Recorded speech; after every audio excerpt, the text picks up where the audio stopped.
Welcome to the Trades Podcast, a podcast about the business of home improvement and promoting the trades to young adults. Yes, that's right. Promoting the trades to the young adults. This is the Trades Podcast. I'm Danny. Yeah, I'm Jeff. We're excited, to come together. It's always an aspect of bringing community organizers, people, organizations, companies, corporations, to learn their skills, learn their approach, their dynamics, their culture, just kind of seeing what's a little bit new and what we can pass along to you, all our listeners, your friends, your family. So feel free to always share this with everybody out there. But without further ado, again, I'm Danny. And I'm Jeff.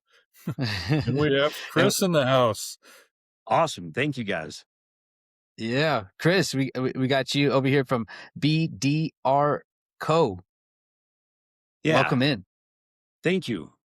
Yeah, so I'm a head coach and trainer with BDR, or Business Development Resources. Our website is bdrco.com, and we are the premier provider of training and coaching and marketing services across the home services trades that allow business owners to grow their businesses and do it profitably and take care of their teams, do a lot of great stuff. So very fortunate to get to do what I do every day. Yeah, we've had somebody else on for your company, and you guys are really a fantastic organization. I'd love to hear more about your perspective on it. Thank you. I'm blessed to get to do what I do every day. I have to have a job, and I get to do this one. And I think a big part of that, I like nice things. I like to eat. And I think a big part of any company is the culture that's set, and we get to wake up every day and set that. And as owners and managers, that's our responsibility to do that. I'm not an owner or manager within BDR, but we get to do that every day, is set the tone of the organization we want to be a part of. Yeah. And reading some of your bio, Chris, you've been in that position, I think, more than a few times. You want to give a little history about some of the stuff you've accomplished in the past?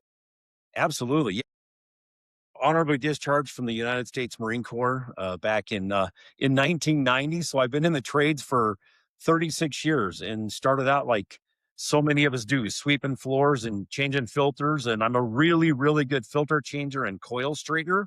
And that's about as far as my technical capabilities got me, and was fortunate. I was with the first company here, was in Denver, was on a growth path. I moved to the office as dispatcher, did sales, eventually became a general manager, ran my own location, then kind of got a wild hair and started my own company with a friend of mine, and the friendship and the business both imploded, which is perfectly okay because I learned a lot in a short period of time being an owner, and then went to work for a manufacturer, doing outside sales, moved to Detroit, Michigan as a general manager for a franchise HVAC company, moved back to Denver about 21 years ago, spent 10 years as a vice president of service with a large publicly traded company out of Houston, Texas, with locations all across the country. And then with BDR going on my 11th year. So it's been a great ride. I love this industry, and I love being a part of the trades as a whole, because I think it's one of the very few opportunities you can take someone that's not college educated and you can get them to an income level that will surpass the vast majority of people they went to high school with. We want to thank our sponsor. Superior Flooring Cabinet Designs is one of the landmark family-owned businesses in Encinitas. Owner Cheryl Robertson, with years of customer experience managing her family's hardware and cabinet business in North Park. Cheryl Robertson and the Superior team dive deep to learn about your project and help you find the perfect solution for your flooring and cabinetry needs.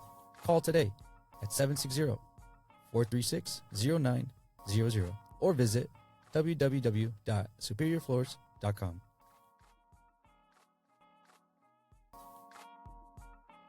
Not college educated, and you can get them to an income level that will surpass the vast majority of people they went to high school with. Yes. Yeah, that's something we've heard quite a few times, isn't it, Danny? That a lot of the business owners, they don't really brag about it on the show, but we've heard that quite a few times. Doing better financially than a lot of their college friends. Yeah, and with no debt. Yeah, that's the biggest piece right there, is the no debt aspect behind it. It's been for so long that getting pushed is the college route or the on the more higher education route. But now I think the definition of higher education is, I would say, be kind of shifted a little bit more on what it means to, what type of education are you talking about that's going to bring you higher, one, in society, for you and your family to be fulfilling in life, really. What is it specifically that can get you there? And the trades has absolutely been a super, like, perfect solution for a lot of people out there. Yeah, not everybody's geared to sit behind a desk all day long, or, we learn with our hands and our minds as opposed to book smarts. And there's an awful lot of kids out there and a lot of young adults and, well, even older adults that want that experiment, want that environment, and want to get that experience and go about it from a different way. And I think we need to do a better job as a whole of educating people on that, because you've got, four generations primarily in the workforce. You've got two on both ends of that are very, very small, but you've got close to 50% of millennials and out there, about 50% of Gen Z, especially Gen Z, are willing to go in the trades. They want to do that. But if we don't educate them on the how and the why and all the things we do, then we miss an opportunity there. And I think that's unfortunate. Yeah, and defining who the we is, it's not just like the school system or the parents, it's the trades companies themselves. They're horrible at marketing for employees. Maybe for business, there's a lot of focus there, but there's a difference. There's a huge difference. And when we're looking at hiring great, not even just hiring, but finding great employees, we're competing with everybody with an opportunity, everybody. And we've got to be better at getting the messaging out there than they are. Yeah. What are some of the things that a company can do differently than other companies? I think one of the number one is know our why. Like you said, Jeff, we do a great job of explaining to our customers why we're the best source out there for whatever services we provide. We need to do the same thing for future employees. We need to get our message. One, make it easy to find you. Make it very easy to apply for a job with you. Don't make me click on your website and drill down 15 layers deep to finally find a careers page. It should be top right-hand corner, right next to place service and finance with us. It should be right there. Make it easy, and then get the word out on the why. Why work for your company? Make sure your brand statement is strong, not just with future customers, but future employees, because your future employees are looking at your social media. They're reading your reviews. They want to make sure your brand and your values align with theirs, or they won't even apply for a job with you. Absolutely. Yeah, I think Danny was telling me something about that the other day, that he's seen more advertisements that a company is mixing both messages in on the same advertisement. We're a great company to come, fix your toilet, but also a great company to come work for. We only hire the best. That's it. And put that out there a little bit. Don't be afraid to challenge people to where they got to step up to apply for a job with you. Make it sound like it's a great thing to work for you, because it is. 200 episodes of the Trades Podcast, bringing the trades, bringing insight, bringing knowledge, bringing education, all to the construction trades. And this special 200th episode celebration is going to be Women in Construction. So we're going to have a full panel of women. April Edwards with Deck Builders Marketing, Carol Robinson with Superior Floors and Cabinet Designs, Sarah Graves, Deck Specialist Magazine, Nina Wrigley, and Marcos Home Builders Institute Training Center, where she has a lot of veterans come through there for training. Wednesday, March 18th, 2026, 5:30 to 8:30. Join us, invite everybody, a live panel, invite the women, invite the men, and construction trades. It's going to be exciting. And it's happening at Estrella Venue, North County, San Diego. That's 30158 Mission Road, Bonsall, California. We'll see you there March 18th for the 200th episode of the Trades Podcast. All right, cool. And we're back. And right before we had a little break, I was just about to ask you, Chris, in regards to about BDR. Looking through the website and specifically through the distribution tab, it seems like there's a lot of soft skills that kind of implemented and what you and your team would, help companies out. That's kind of like a two-layered question, but how many, what type of companies are you working with, on what level, how small, and to what scale are they? And then also, how important are those soft skills to teach these companies? So I'll start with the second one first. I think soft skills are incredibly important. A lot of us can be extremely technical people, but don't know how to talk to a customer. And I've had technicians and salespeople and installers in my life that maybe weren't quite as technical as someone else, but knew how to talk to a customer, and the customer becomes a raving fan of theirs because when they build a relationship, they know how to bond and rapport with people. Whereas, like I said, those technicians that were super skilled, the customer may call up and ask for that person that was I like that guy or gal, send them out instead of the person who could fix anything. You want a combination of both. And I think we can train both of those things. In fact, I know we can. But then at BDR, we do offer a number of soft skills classes. Like we have a Top Gun Sales Excellence, Top Gun Technician, Top Gun Installer Excellence that help our field professionals really understand those soft skills and how to come in and work with a customer and work with a homeowner or a business owner, explain what we do, the why behind what we do, and create value and build that relationship that they become a raving fan of yours. That's one of the biggest things we want to do is drive 5-star reviews and create raving fans who refer us to their friends and family at every opportunity. And we do that. And the businesses that we're very fortunate to work with, a lot of our contractors, we work with anybody from, somebody still working out of their garage with 1 or 2 people, all the way up to $50+ million businesses and above. And we've got the skills and the background and the resources to help us grow anybody that's coming to us with that opportunity and the desire to do that. Very good. So it's a great company. The resources we provide are pretty amazing to people. Absolutely. And you can have an open heart and open mind, and I'll work with anybody. We as coaches and trainers, and we have a accounting coach team, our marketing coaches, they'll work with anybody that wants to do the right things. Cool. I want to circle back a little bit, Chris. When a company's hiring, I feel like the market has changed. We used to have 2 or 3 interviews and take time to do background checks. Has that changed in your perspective? A little bit, yes. The speed to hire has definitely been accelerated quite dramatically. You can't get a resume, sit on it for 2 or 3 days, finally call them back, set an interview for a week later, bring them in for an interview, wait another week for the second interview, because by then they've already moved on to somebody else because somebody else moved faster than us. I still want to go through all the steps, and I want to make sure we have a very executable and repeatable process that we go through every single time, that I can speed it up, but I want to make sure that I don't skip anything and make a bad hire. Now, when you go through all those things, I'm still going to make every single offer letter that I do, everything is going to be contingent upon a background check, references, and making sure they're drug screened for whatever state you're in to do that. So I'm still going to do background check and still do those things and make sure it's great you have a driver's license, but are you actually insurable by our insurance company is a big caveat anymore, because insurance companies are getting a lot stricter about that. But you've got to have a written process you follow every time, because my personality, I love to fall in love with people, and I would do interviews and I would hire another friend. Well, I don't need more friends. I need people that we can bring into our businesses that take us to the next level, and having that process done ahead of time and really understanding what it is we're looking for and the why behind the job, that is going to save you a lot of time and hassles in hiring the wrong people.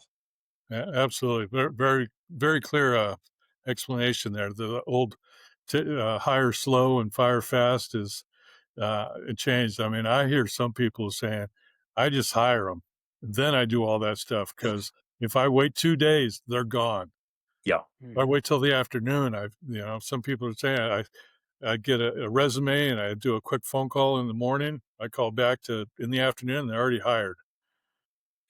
It's a whole nother level than it used to be when it comes to the speed to hire. I think we do need to move fast. And like you said, Jeff, also too, if it's absolutely not going to work and I've done everything I can to make that person successful, you got to fire fast too, because we're building a culture that people want to be a part of. And if you accept mediocrity, then that's what you're willing to accept. And I'm not.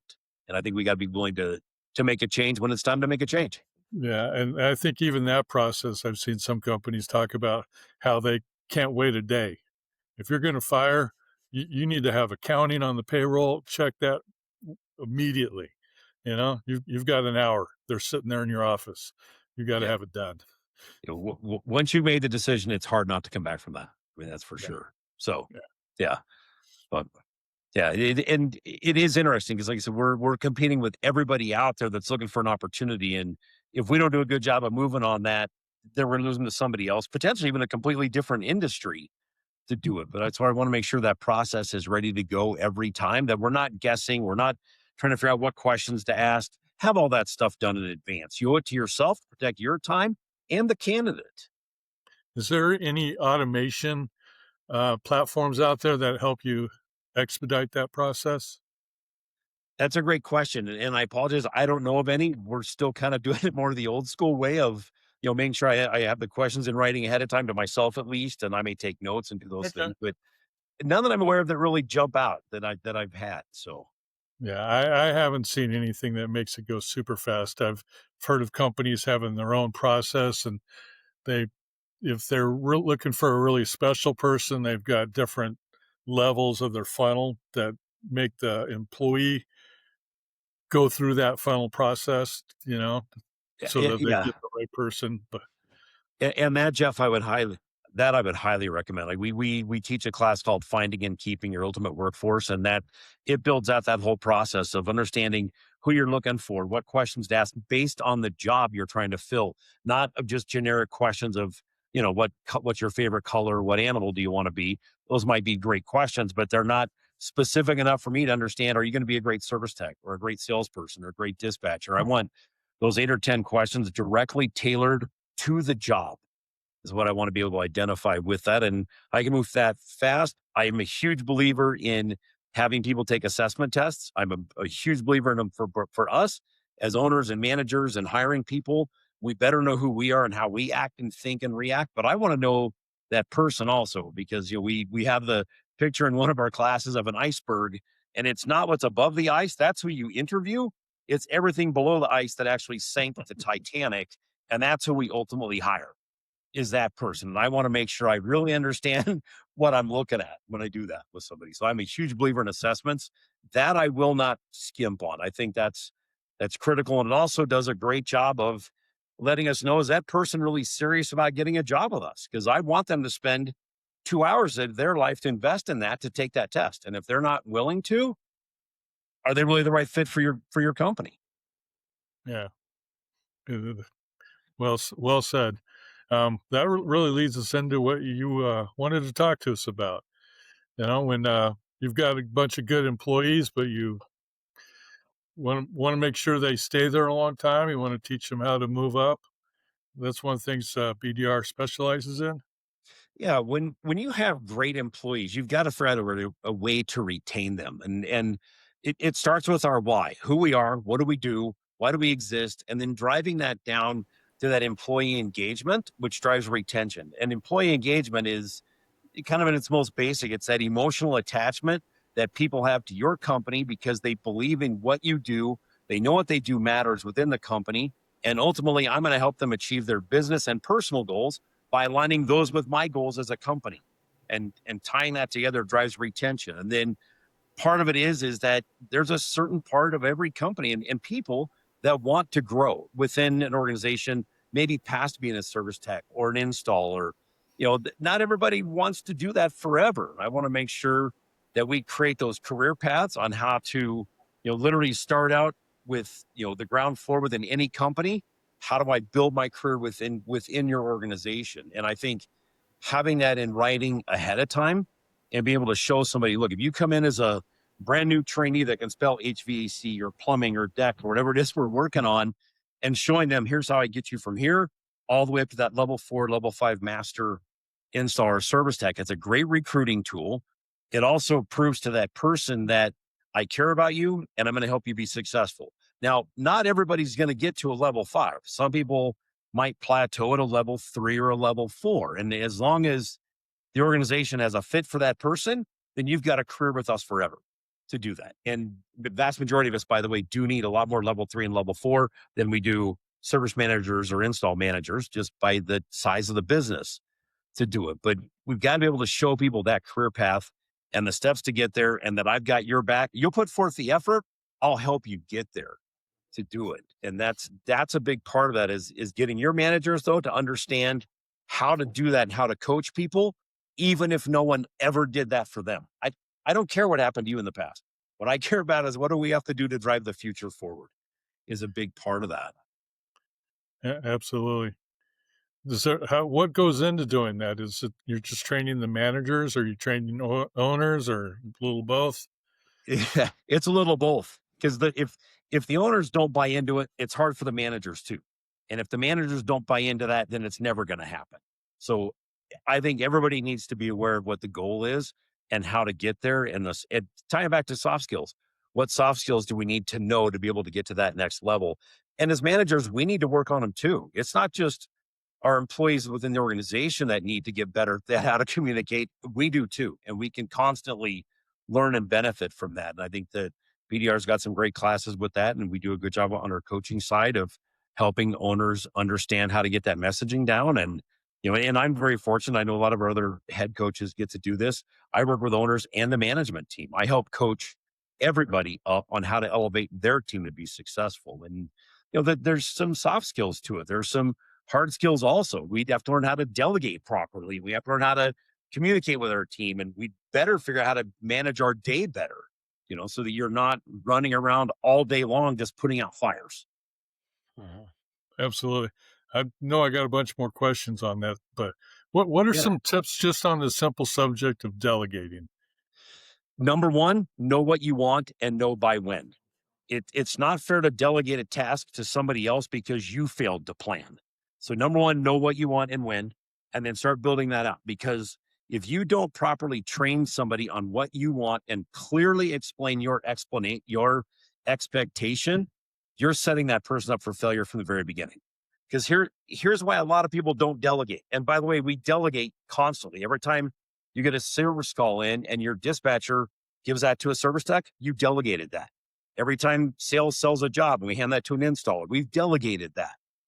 We're thinking we do it all the time. We just overthink it sometimes. But if you don't understand and set a clear expectation of what you want and to who, and have them repeat it back to you in their voice, you're almost doomed to failure. Or then we look at ourselves and go, see, I knew it was never going to work. I should have just done it myself. Well, that's not going to work long term. We've got to get the rest of our team to step up and elevate them and get them to do the right jobs every time. And it comes with setting and communicating a clear expectation, and make sure they repeat it back to you in their voice, not in yours. Because if they just shake their head and say, yes, yes, they probably didn't get it. I mean, I have an 18-year-old daughter at this point in time, and I think she's the most amazing kid on the planet.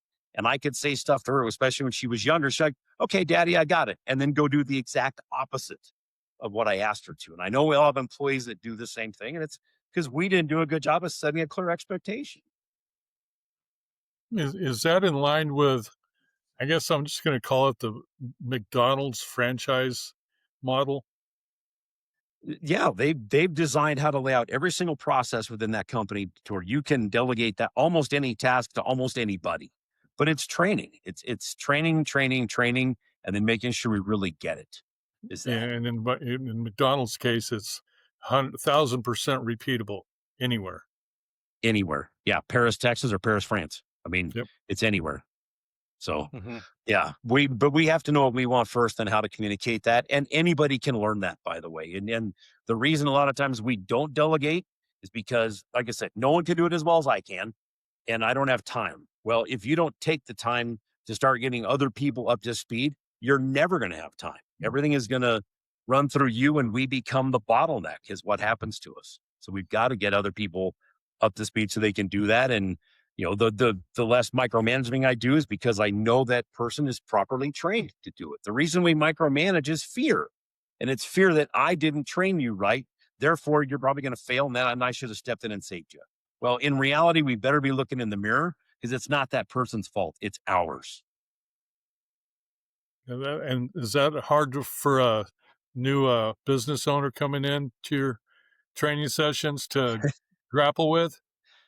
It's hard for every owner coming in to do that, and managers, because we're so used to doing so much by ourselves. And the reason a lot of owners started their business is because in their mind, in their heart of hearts, they felt they could do it better than somebody else. So that's why they started. And it is a fear thing. It's hard to give away the stuff that we've always done or get other people to help us because, again, I don't want to get that phone call from an upset customer. But you know what? If you don't start somewhere, you're never going to start that journey of 1,000 miles kind of a thing. And we all struggle with it. I mean, I train classes on it, and I still struggle with delegation sometimes. of getting other people involved, because it's absolutely going to take you longer. I promise you right now, when you start delegating, you're going to spend more time doing that than you would have if you'd just done it yourself. But you're playing a longer game than that. We're looking much longer term than just this afternoon. Yeah. So you're saying you don't have to start with delegating everything, but start off with some simple stuff that is easy for you as a delegator, and Yeah. learn that skill as you grow as a business owner or manager. One of the first things I would learn to delegate is look at yourself and identify the things that you either don't like doing or aren't good at. Get someone else to do that stuff for you immediately, because look at the time that frees up from you and the amount of energy that it takes to do that. If I have a task I really don't like doing, and the amount of energy and time and all the things you put into actually usually procrastinating that task until the last minute, and then it's fun to hang it over your head and you have to do it. Well, get rid of that stuff first. Yeah.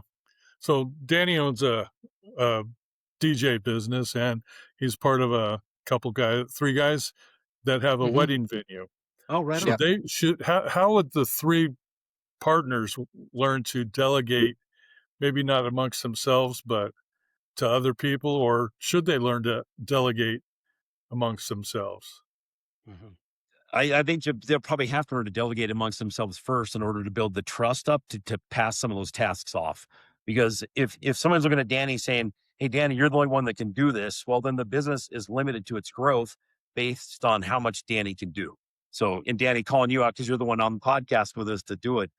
But it's identifying those things first and then working with the team and say, look, I'm getting rid of this task because I'm not good at it. And here's the person I think is going to be better at me at doing it. And here's why. Here's the steps I'm going to take to have them do it, to train them up, communicate that expectation, make sure they communicate it back to me. I'm going to do it together. Then I'm going to watch them do it. And then I'm going to let them do it so that I know it's going to get done. It still may not be 100% as good as you, or you may find out they actually do it better than you because they're better at it to do that. So Jeff, I hope that answered that question for you. Yeah. Sure. That even helped. Yeah, that even helped me answer a few questions on that part too. Yeah, I mean, imagine, it's three owners, and I imagine you probably worked with a few companies that had a few, multiple owners, or again, family businesses. That whole dynamic can go down a whole nother rabbit hole, I'm sure too. Yeah. Well, and number one is understand between the three of you or with any company, what is each owner's responsibility? Because if everybody's responsible, no one's responsible. So we have to get that established first. And every owner needs to have a job description. They should know exactly what they should be expected to do every day. And also then their employees can help hold them accountable to what they said they would do. When we talked before, Jeff, about driving retention and holding on to the great ones, a big portion of that is accountability. You had better do what you said you're going to do, and you better follow up and follow through with that, or else I'm losing an opportunity to hold on to the great ones because they don't trust us anymore. Very good. Yeah. You better jump in there, Danny, before we put you on the spot. Yeah, I know. Yeah. Now the trust is definitely everything. You got to have that trust. It's a big thing. And I mean, you're building that trust between not only, again, from the top down, going from your CEOs, everybody that's in executive roles. Then you have your mid-level managers, then you're going into your workers. And then, I mean, really, you're always have to have the clients in there as well. So it's all intertwined, and best way to communicate on that part is always building up that trust, is what I've known. Yeah. And have an open communication, be willing to listen. I share stories sometimes that, I always ask people in any room or any meeting I'm in, I'm like, does everybody have open door policies? And of course, everybody raises their hand. And then I'll say, okay, is it truly open? Because I'll show stories about, I had people in my past lives that somebody walk up to your door and they're like, hey, you got a minute? And you're like, absolutely, come on in. And you're very welcoming to them. And somebody else might come up to your door and you're like, they ask you, hey, do you have a minute? And you're like, oh, it's you again? And you don't necessarily do that out loud like I just did, but that perception is there. And you better have that open door policy for everybody on your team, not just the ones that are easy to get along with. Because sometimes the ones that challenge you the most are the ones you learn the most from. Sometimes you might learn you needed that documentation policies a little bit better so you can fire them. Well, usually whoever's best documented wins. I hope it doesn't have to get to that point, but that's generally the case. So, or you documented enough so you can give them the opportunity to succeed someplace else. There you go. Yep. Refer them to your best competitor. That's what we always like to say. Let them go be a pain in somebody else's backside for a little while. Yeah. But I mean, Yeah. I mean, even to flip it on you, Jeff, also, I mean, I'm sure Chris, you see it on the other side also, where you're having to give the harsh reality to, maybe a business owner, an owner, like, hey, like your mentality behind your open door communication, your soft skill, your culture, it's being stopped by a facade of not saying what it truly is, what you say it is, but it's not, that open door piece. Yeah. You've got to be real with everybody. Treat them. You can't treat everybody equally because we all have different personality styles, but you better treat everybody fairly, Yeah. and you can't have real with everyone. That's a Real with really everyone, good but point. even real for yourself. Yeah. Yeah, you can't treat everybody equally. Yeah. That ain't reality. No, because we all have different personalities. We all receive information differently. We give information, and we all have different skill sets. So if I treat everybody the same exact way, you're going to alienate some and elevate others. And I don't want to alienate anybody that's going to be a great part of my team. It's not worth it to me. It's too hard to find good ones. Yeah. So jumping ahead, Chris, to what some of the real goals of a business owner would be in, let's say, delegation or working management jobs.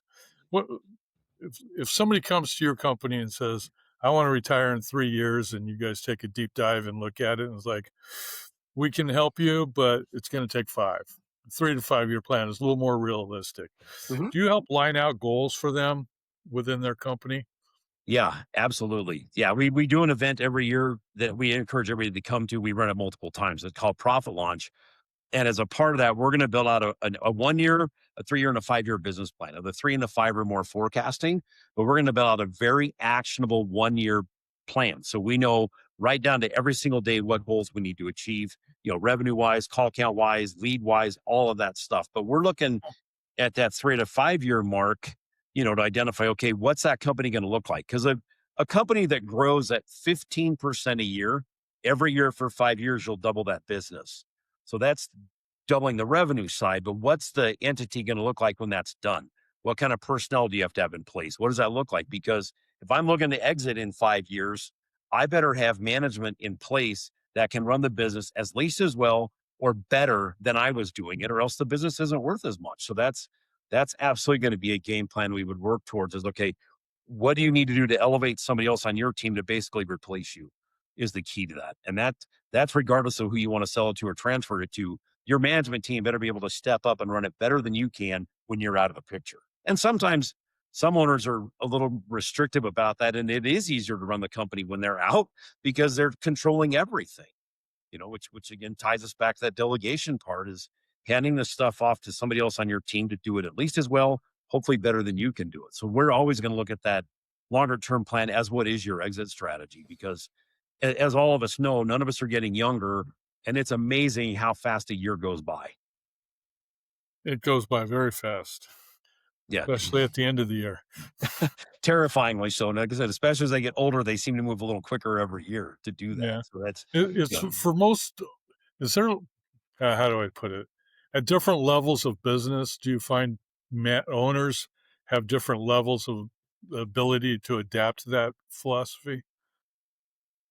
It depends on the owner. I mean, because a lot of times that ability to adapt that philosophy of delegating to other things will either enhance the growth opportunity for the company or stymie it. If an owner isn't willing to share the control at all, then the business is only going to grow to their ability to make decisions.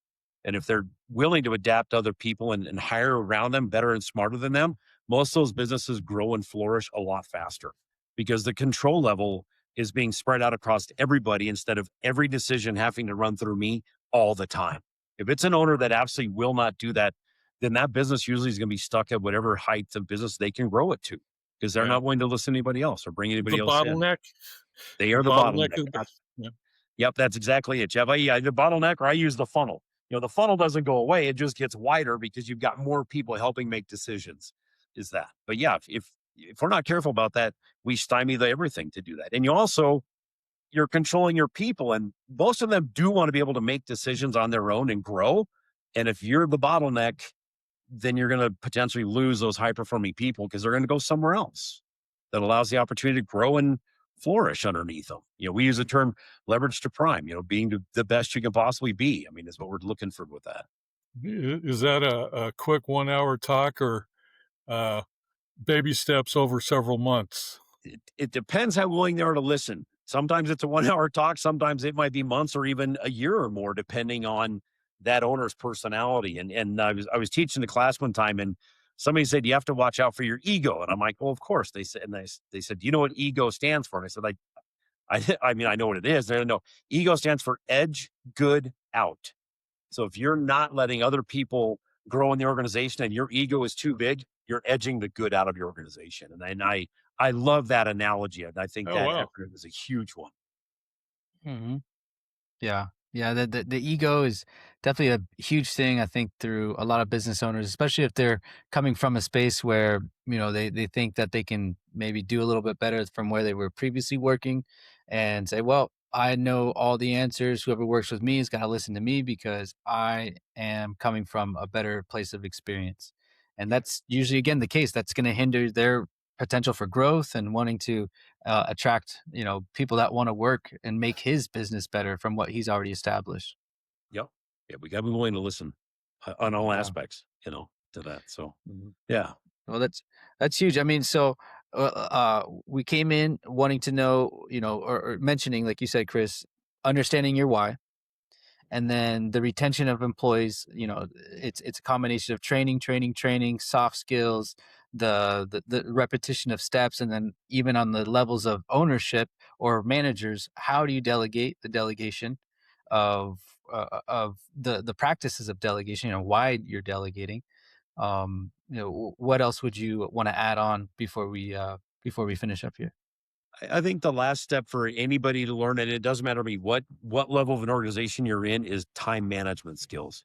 Understand the things that are important to your job and focus primarily on those. Be very conscientious. They're called smart to-dos is what I want to watch for with that is keeping the vast majority of my time spent on the things that only I can do, as opposed to the things that I want to do or the things that maybe somebody else is handing to you as an emergency. A lot of times when someone's standing in your doorway and they're all, red faced, they're like, I need your help right now. A lot of times that's because they failed to plan in their day. And now they want you to take on that burden of their task. So learning to say no and doing it eloquently and do it politely, is a huge part of all of this stuff. Is focus your day on the things that only you can do. And that's a huge part of it. Understanding that we're all in a very reactive industry, just being in the home services trades anyway. When most people call you, it's because there's a problem. The beauty of it is we get paid to solve that problem. We get paid well to do it if we're priced correctly. So those are all huge wins. So in a very reactive world, we have to figure out a way to control our day to the best of our ability and focus on those things that only you can. And block out time. I get it. You're not going to ever control your entire day, because as soon as you think that's going to happen, your phone's going to go ding with a text message or an email from somebody that's going to let the whole day go the opposite direction of how you thought you wanted it to. But focus on 50 to 60% of your day. If you could control even that much, how much more effective and efficient and how much happier would you be in your business life and personal life, focusing purely on that? If I could control half of it, what would it look like? Yeah, that's game changer. Say again, Jeff? Game changer for all of us. Yeah, absolutely. Mm-hmm. Yeah. Well, you mentioned somebody comes to you and is like with their emergency. As soon as you ask what that is, you just bought it. But if you ask, how would you handle that without even knowing what the emergency is, you've made them buy it. They have to think through the process to give you an answer. Yeah. If I wasn't here, what would you have done? And then talking. Let them answer to do that. And don't come to me. And I had a great manager early on in my career when I first got promoted to general manager. And he would tell me, he said, don't ever come to me with just a problem. If you come to me with a problem plus a couple solutions, now we can have a conversation to do that. And I think that's a huge part of just mutual respect. Respect my time. I'll respect yours. But don't come to me ever with just a problem, because I have an issue with that. At least have some energy behind what you thought you should do going forward. Absolutely. Yeah. Even if it's I'm going to go in the closet and cry because this is going to cost me my job. Yep. So, yeah. Great Big part. words, great message. Again, yeah, the business development resource company, you guys are solid on one, helping out a lot of those, again, small to multi-million-dollar companies.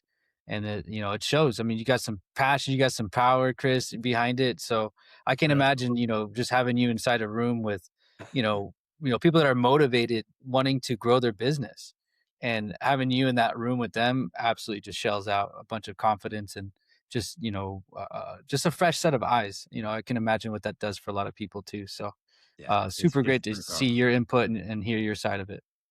Awesome. Thanks, Danny. Yeah, and I'll share as we kind of close out a little bit. Barry Burnett, who was one of our founders who passed away a number of years ago, he always used to tell me, he said, Chris, we get to wake up every day and play business, and at BDR, we make millionaires. And, I've had 9 or 10 businesses I've worked with just in the last couple of years that have all sold their businesses and cashed 7 and 8 figure checks. And it's pretty amazing to be a part of something like that, to get to help people achieve those goals.